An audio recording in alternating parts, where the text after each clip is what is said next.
Well, hey there, thanks for joining us again for another video interview with some of our friends. Today we got a really great guest. Thom is the CEO and president of Lifeway.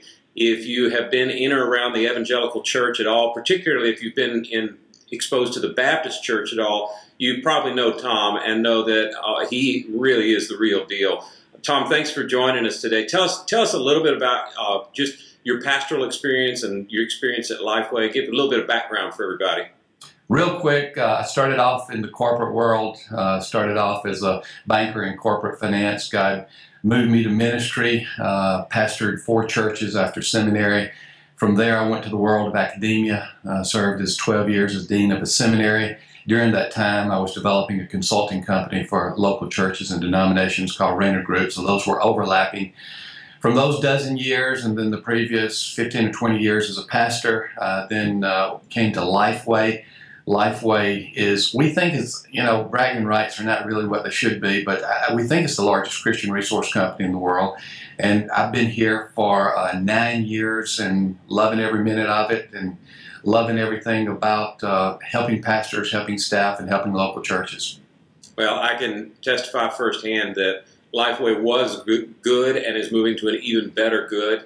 We've had the pleasure of serving Lifeway on a couple different times for helping with searches, and it is... You got us some good people, William. Well, time will tell. It's about confidence and what you can do. Not that I ever had low confidence, but you got some high confidence there. Well, time will tell. I love some of the folks you've brought our way. Well, thank you. But I tell you, the vibe there is positive, and I had the pleasure of sitting in on your State of the Company address several months ago, and it's just there's good things going on at Lifeway.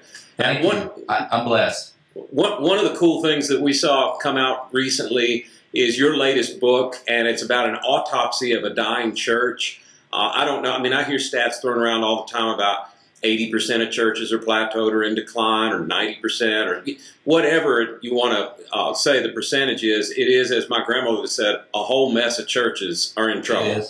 And tell us a little bit about what you found and just some of the key learnings that are in that book that might help people understand whether or not they need to pick it up as a resource. Well, one thing I don't want to do, I don't want to bore your viewers with a lot of stats, but just to follow up on your stats, one of my ones that I quote more often than the others that I think is the most telling, anywhere from 10 to 15 churches are dying, closing the doors each day. So it's within that in mind that I did the autopsy of a deceased church. This is not one of those books I plan to write. In fact, my best books I never thought about. God just let it come my way. And in Autopsy, what happened was I got a telephone call. And the telephone call goes back to someone that I knew more than a decade earlier. And he called me up, and his first 2 words were, "You're right." And he didn't even identify himself. I was happy to hear from him because I don't get many people calling me telling me you're right. So I got someone to call me and say you're right. And I said, "Now, who is this?"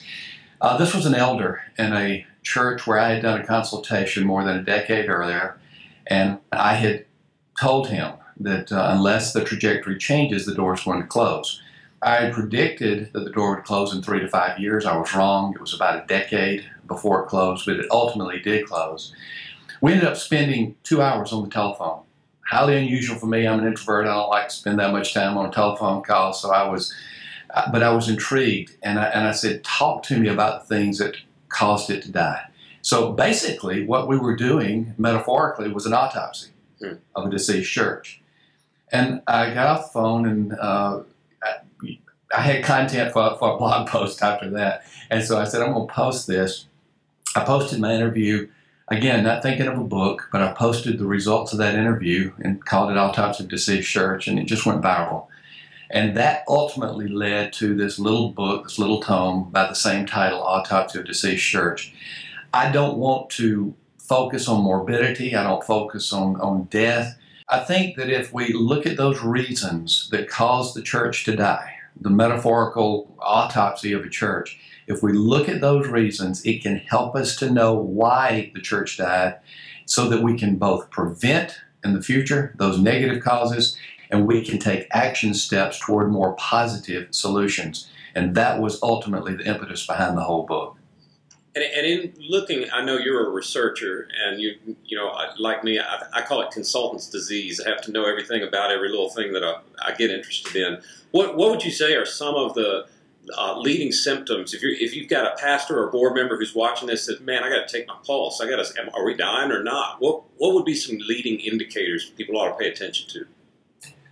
One of my favorite church writers of old, and he's still with us, but he used to be a prolific writer, by the name of Lyle Schaller. And Lyle Schaller would ask this question quite often, and I ask the question quite often when I go into churches. I say, "What year is it?" And they'll look at me with a quizzical, say, you know, what do you mean what year it is? It's 2014, or this if it's several years ago, it's 2010, or whatever are you living in. I find some churches are living in 1975 or 1987. And what that means is they're living in the good old days. They're trying to recreate the good old days. They do not want to move forward. It could be something as common as worship style. It could be something as pervasive as lack of outreach beyond the walls of the church. But they are living in another era. And so one of those questions is, are you really in the current era? Are you really trying to make a difference now? Another question I say is, how many ways are you trying to impact your community? And if there's very few answers to that, if there's a blank stare, that is another possibility. Also, inwardly focused churches tend to turn on each other. And I'm talking about the members do. So if there's a lot of divisiveness in the church, if the church, for example, has a quarterly business meeting, some churches do, some don't, or monthly or annual or whatever the case may be, and there's an acrimonious spirit, there's a lot of divisiveness that is taking place, that's an indication that the church has negative symptoms because it is focused inwardly instead of focused behind itself. And all other things being equal, and this is just one more, I know that you and your ministry see this quite often. If the church is going through a series of short-term pastorates, whether they are forced terminated or whether or not they leave because they feel pressure or just want to move on quickly, that is another indication that the church is probably experiencing some deep symptoms of sickness. And of course, the entire book goes over different symptoms, but those are some of the key ones that I say, look at these right away, and they'll help you determine if you're sick or maybe even headed toward death. And so I'm imagining there's somebody watching this interview that just checked yes to every one of those questions, and that if the year is 1963 or something like that, and they're going, oh my goodness, what in the world can we do? Are there a couple of key learnings that would help people be able to begin to make a shift? I mean, it's a monumental thing to turn something around.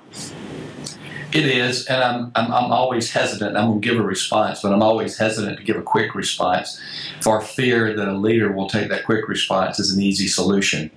And as you can probably imagine, William, I'm looking ahead, and my next major project is an answer to that question. It will start off as a video conference and eventually evolve into a book, but I'm going to attempt to answer the what next question. But to give a simple response, number one, if that person were to ask me, I would say, what do you see the purpose of the church to be? And I'm not talking about broad theological terms. I'm talking about why are you here for the church? And if they begin to respond in ways of to meet my needs, to feed me, to do this for me, in other words, if it's me-centered, one of the things I would say to that person is you are a symptom of one of the issues of the church, whether you are a church member or a leader in that church. That is absolutely one of the symptoms. The second question is, name for me all the ministries in this church that look beyond the walls. We've got to have inward ministries. We've got to have discipleship and greater spiritual growth. But show me what you are doing in this church that, say, is impacting your community right around you. And again, that can be a positive solution. I've actually seen churches go to a quick fix solution, even though I'm hesitant to even mention those, where they just declare, we are here for the community. We're going to serve God's kingdom by meeting the needs of our community. Do it. That has, in a few cases, totally reversed everything that has been taking place in an inwardly focused and probably dying church. That's very helpful. And I have done a turnaround church, and then I started this business as a startup, which isn't really a church plant, but I've started something new, and I've tried to turn something around that was headed downhill. And man, I think the turnaround pastor is a very special breed of person. It takes a really kind of a green beret of the kingdom to get that done. So appreciate looking forward to that project. You know, with the number of churches that we have in need of turnaround, but my prayer is that we will be able to take this information and say, here are some clear examples of leaders and church members who are part of turnarounds. How can God use these same principles in your church? And that's what we're trying to report out so that we can give greater hope. So they're not this rare breed of turnaround leaders, but it can happen and be replicated again. Well, thanks so much for providing this resource. I think underneath our faces, you should see a link to where you can find this book and be able to purchase it. And also, Dr. Rayner's Twitter handle, you want to follow that. That's a good resource for you if you're in church leadership as a board member or a pastor. I guess just one closing comment or question for you, Thom. I hate to date these interviews because we like to show them from time to time, but I got to know, what's your prediction for preseason #1 in the NCAA poll? Now, you have to be talking about college football. I am still grieving from last year where my team, the University of Alabama, did not have a three-peat. And so going into the season, I have to go with the perennial favorite of everyone, which is Florida State. They have all their weapons back. They have all their quarterback back. So yeah, I'll go with that. But my heart is saying, roll, Tide, roll. Thanks again, Thom, for joining us. Always a pleasure to visit with you. Good to talk to you, William. Take care.